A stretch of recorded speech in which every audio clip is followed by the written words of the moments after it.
Baca satu ayat saja dari Al-Quranul Karim, lalu ludahkan di mulut bawah milik sang istri.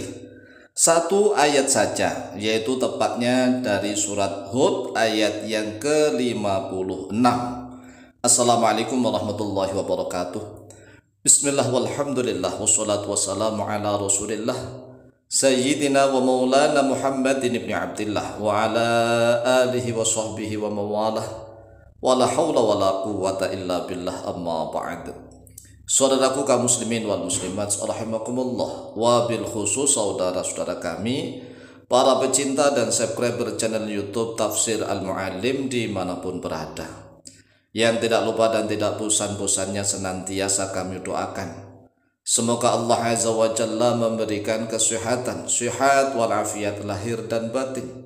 Semoga Allah Jalla Jalaluh memberikan rizki yang melimpah ruah, harta yang barokah, menjadikan anak-anaknya anak-anak yang soleh dan solihah, duriyahnya duriyah yang thayyibah, hidupnya sukses, bahagia dan selamat di dunia dan di akhirat. Amin amin Allahumma amin. Saudaraku kaum muslimin wal muslimat rahimakumullah, bagi saudara-saudara kami yang menjadi suami ingin menang dalam hal urusan ranjang, dalam hal mengatur rumah tangga, menang dalam segala hal di dalam rumah tangga, maka sekali-kali nih bacakan miliknya sang istri itu, milik sang istri. Tahu kan milik sang istri itu apa sih maksudnya? Yaitu senjatanya istri.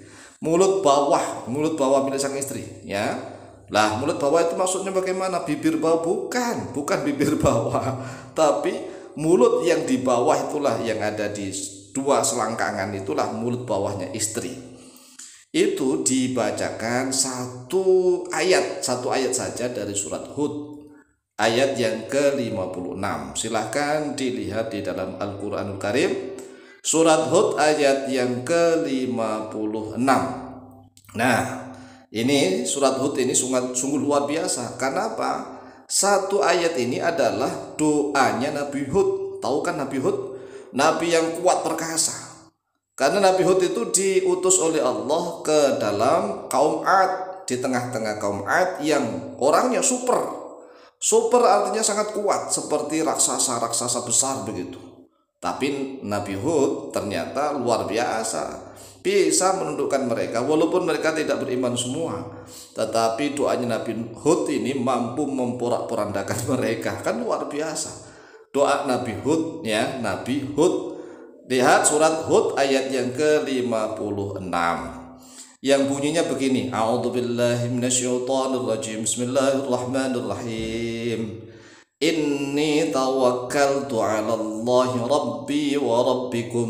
Nah, ini cara membacanya harus diperhatikan nih, mana yang harus berhenti, yang mana yang harus diawali.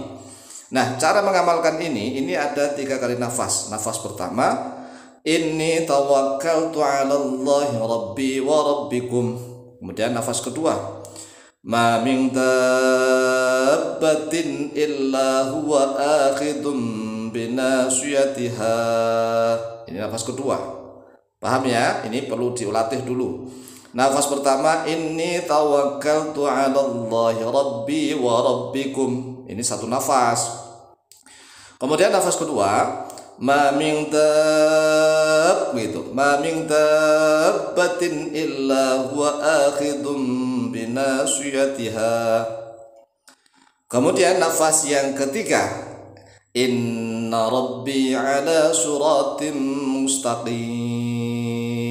Nah, sebelum kita tuntun cara mengamalkannya, maka untuk lebih yakinnya, mantapnya, kita harus tahu makna perkataannya. Maknanya begini: inni tawakkaltu, kata Nabi Hud, inni tawakkaltu, sesungguhnya aku bertawakal, alallahi, kepada Allah. Aku bersarah diri kepada Allah. Rabbi, Allah itu Tuhanku, wa rabbikum, dan Tuhan kalian. Nah, tatkala mengamalkan ini, kan yang kita ajak dialog itu kan istri, ya, terutama anunya. Ya, terutama anunya itu dijak dialog. Kita katakan inni tawakkaltu 'alallahi rabbi wa rabbikum. Nah, begitu ya, paham ya? Kemudian ma min dabbatin illa huwa akhidun binasiyatiha.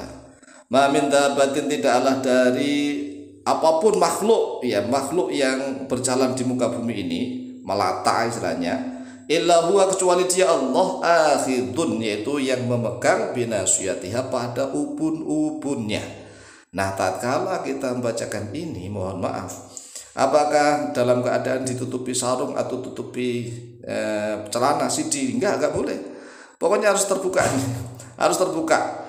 Terbuka lah, makanya caranya harus pinter nih sang suami nih. Ya, caranya pinter, maksudnya mungkin pas melakukan foreplay atau apa begitu kan, dalam keadaan terbuka. Kemudian bacakan ayat ini begitu. Nah, setelah dibaca itu diludahi 3 kali. Oleh sebab itulah sebelumnya minta izin pada istri ya. Kalau seandainya diludahin istrinya nggak marah ya nggak apa-apa tanpa izin. Tapi kalau seandainya istrinya tiba-tiba marah, kenapa begitu? Ya bilang saja supaya hot begitu. Nah ya, supaya hot. Ini makanya saya bacakan mantra ini. Makanya mantranya syaratnya harus diludahi 3 kali. Nah begitu. Inni tawakkaltu 'ala Allahi rabbi wa rabbikum.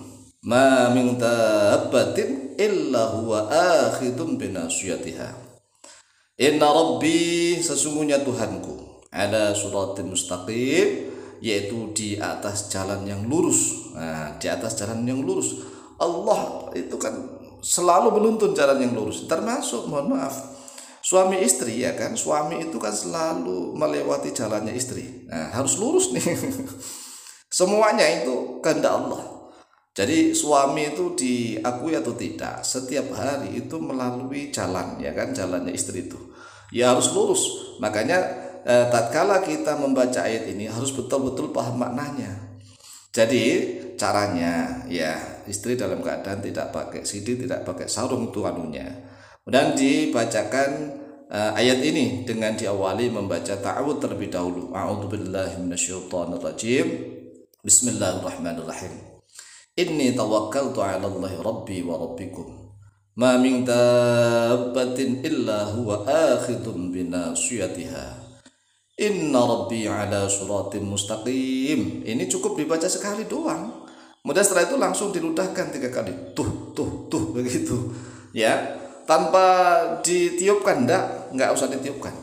Tetapi kalau nanti ingin dipraktekkan untuk ya mengendalikan ubun-ubun sang istri, lah itu baru beda lagi nih ya, ada tata caranya lagi. Ini surat ini ya, 1 ayat ini luar biasa nih, banyak sekali gunanya, manfaatnya ya. Salah satunya ini ya, pernahkah kita mengamalkan yang seperti ini ya kan? Anunya sang istri dibacakan 1 ayat, kemudian diludahi sebanyak 3 kali setelah membaca ayat itu. Nah, fungsinya, faedahnya agar sang suami itu mampu mengendalikannya. Nah, selama ini kan mohon maaf, tatkala suami melakukan itu kan masuk ke jalan yang lurus, ternyata suaminya peltu itu apa? Nempel langsung metu, nggak kuat lama. Makanya perlu dimantrai agar sang suami mampu mengendalikan keadaan. Karena ayat ini bukan hanya untuk objek, tetapi juga untuk pelaku. Maksudnya adalah gini, ayat ini memang membacanya untuk objek, tetapi daya kekuatannya itu teresap kepada yang melakukan, sebagaimana Nabi Hud itu Masya Allah berikan kekuatan, tambah kekuatan ya. Maka dari itu hafalkan 1 ayat ini dan silahkan diamalkan. Mari kita baca lagi ayatnya, langsung saya tuntun prakteknya. A'udzubillahi minasyaitonirrajim. Bismillahirrahmanirrahim. Inni tawakkaltu 'ala Allahi rabbi wa rabbikum.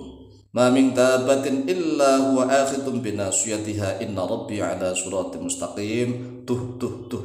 Silahkan diamalkan, insyaallah mustajab biidznillah. Wallahu ta'ala a'lamu bishawab.